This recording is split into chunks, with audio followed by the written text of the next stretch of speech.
Hi, I'm AJ Hogue, one of the teachers of Learn Real English, and welcome to our video course. Now, let's get started with rule number one, or secret number one. And rule number one is to always learn English phrases. And to never study just individual words.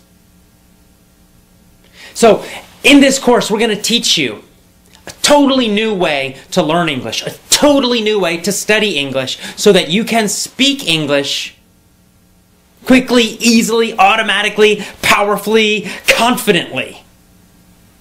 So, what's the old way of learning English? You know it because you learned it in school, you've been using it for years and years and years. You sit in a classroom, you've got a textbook, you memorize lists of vocabulary words, you study lots and lots and lots of grammar rules.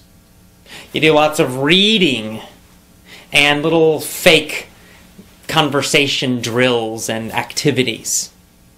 And this is the traditional old way of learning English, but we have a totally new and different way of learning it. And we're going to teach you each part of that, one part every day for a full 7 days. So let's start with part one, secret one, rule number one. Learn phrases, not individual words. Now, of course, a phrase is a group of words. It's a group of words that naturally go together. This is very important. You see, when you only study individual words, you are doing a number of things that make learning difficult. Number one, when you study just an individual word, like a vocabulary, something in a vocabulary list, or even in your notebook, you write one single word and then you write the meaning or the translation. Here's the problem.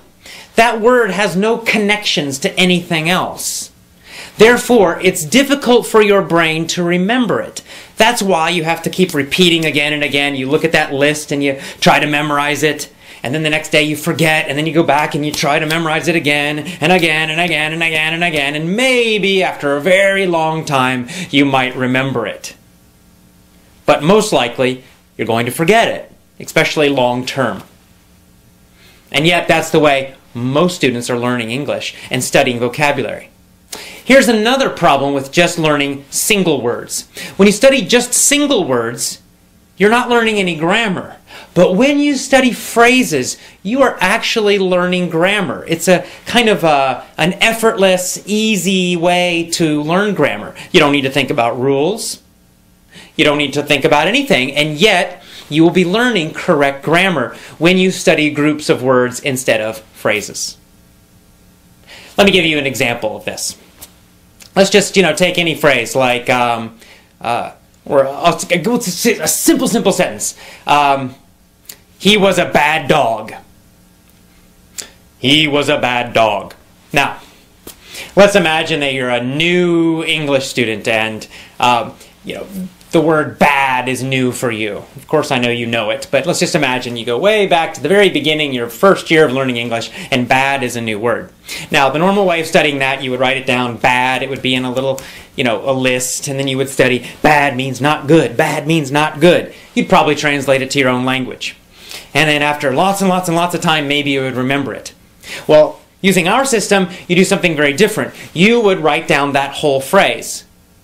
He was a bad dog. It's actually a full sentence. Or you could just write down, was a bad dog, or he was a bad dog, whatever. And then every single time you study or review, you would always study the full, complete phrase. You would never just study that word bad. You would study the whole thing. Now, by doing that, you're getting free grammar. How do you know? Well, because first of all, you're getting that verb, was. Right? Was. And that's just going to stick in your brain. He was, he was, he was. You're also learning articles. You don't need to remember what that means. You don't have to even worry about it. And yet you know that it's correct to say, in this situation, a bad dog. He was a bad dog. Some people say a. He was a bad dog. Both pronunciations are correct. So he was a bad dog. He was a bad dog. A lot of students have problems. When do I use or a? When do I not? When do I use the? and you're trying to memorize all these super complicated rules and situations for it, forget that. It's too complicated. You'll never remember it. Just study phrases, and you'll start to feel when to use it, when it's correct, when it sounds correct, and when it sounds strange, when it's not correct to use those things. And of course, this is true for all grammar, all phrases, all vocabulary. By studying a full phrase, or even a full sentence, always, always, always, you're going to get lots of grammar. You're going to learn which vocabulary words go together naturally, and you're going to know when to use them in which situations. Because sometimes, for example, there might be a situation where there are many words that mean the same thing, and yet we typically use one of them. Like, we might say, he was a bad dog. That's a common phrase. A bad dog. Bad dog. We use that word bad to describe a dog who's naughty, who's not good. But we don't usually say horrendous. Now, horrendous means super, super bad, really terrible. And yet, we don't usually say he was a horrendous dog. It sounds strange. Even though the meaning is basically correct, yet in normal, real English, not textbooks, but real English, we just don't use that word to describe dogs. Not usually. I don't know why. There's no real rule about it. It's just that's what we usually do. And every language has these kinds of word combinations that are more common, and other word combinations which just aren't used typically. How do you learn that? Well, you can't learn it from any rules, because there are no rules about that. You have to learn it by studying phrases always. Always, always, always study phrases, review phrases. Whenever you learn a new word, don't just write down that individual word. Write down the full phrase, or even better, the full sentence that it's in. Always include the words that are around it. This is going to help you improve your English speaking ability much, much, much faster. Even better, when you write down the phrase, also write down where the phrase came from to remind yourself of the whole situation. So you might, let's say you find a new word in a newspaper article. Well, first of all, let's say the word horrendous. You're reading a newspaper article, or you're listening to the radio, you hear that word horrendous. That's new, what is that? And you write it down. But you're not going to write down just that single word, you're going to write down the whole phrase that it was in. And then you're also going to make a note, you're going to put down, this came from a newspaper article about the economy. And this is going to trigger you, it's going to remind you, give you a memory cue, a memory reminder of the full situation. So now you're not only getting just this single word, you're getting the full phrase or sentence that it's in, and you're also reminding yourself where that sentence came from. What was the general topic? What was the general situation? And in this way, you're getting a lot of extra grammar, which you're learning unconsciously, easily. You don't have to think about it, but you're learning it anyway. Your brain is learning it, even though you might not know that.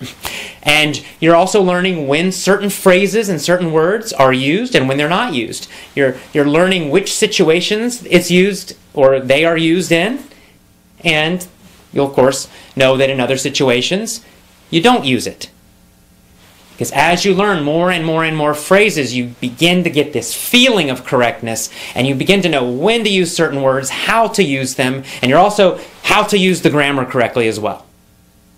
This is so important. It's such a simple, simple little secret, a simple little trick, a simple little rule, and yet it can totally change the way you speak English and learn English.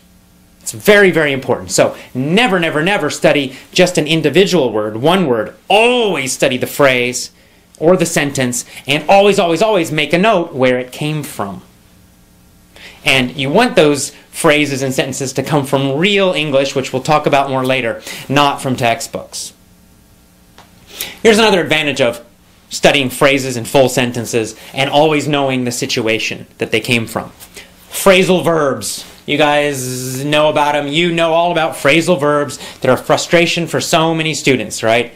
To be knocked out or knocked up have totally different meanings, right? Knocked out is a phrasal verb. It's a two-word verb.